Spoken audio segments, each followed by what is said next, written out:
Hey everyone, it's Tyler with Dread Central, and I am here with Alex Vincent and Christine Elise, both of whom are appearing on Sci-Fi and USA's Chucky. Thank you both so much for joining me today. Thank you.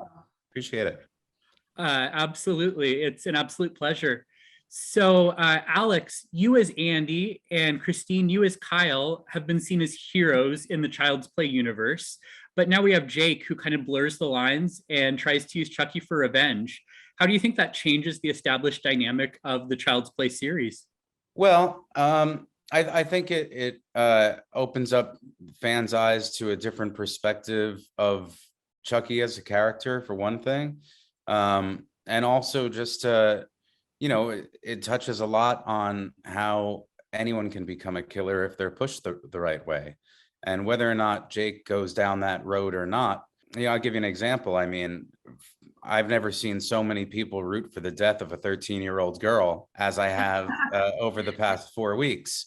And this is, maybe she's a bully, but they want her to die. So I think that Chucky's onto something when he says that anyone can be pushed in that direction.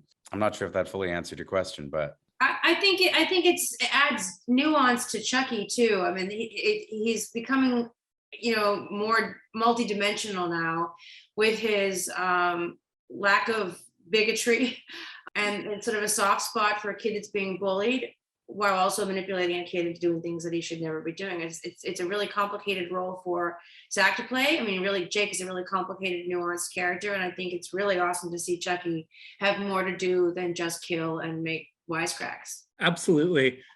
So seeing the series go in perhaps a decidedly darker direction, will we be seeing a darker side of either of your characters? yeah, I mean, without giving too much away, I mean, I think where we picked up in Andy's life in Cult was rather dark, which is to be expected, for someone who's gone through what he's gone through.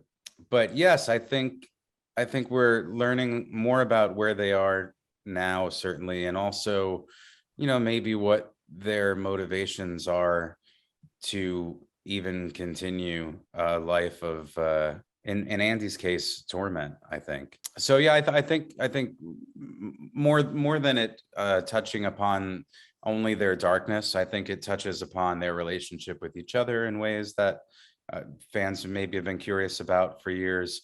And yeah, their relationships to a life being one of the few that know that this supernatural evil force that deeply damaged my character is still out there. Maybe Chucky hasn't gotten the best of Andy yet, but Andy has not gotten the best of him either. So touching off of that a little bit, both of your characters have endured, unspeakable trauma in their childhood. Do you think either Kyle or Andy has any hope at a normal life at any point? Or do you think that, they're just kind of doomed to keep reliving their trauma? Certainly there's underlying trauma, but both characters, Andy and Kyle, have both been shown getting a great deal of pleasure out of torturing Chucky.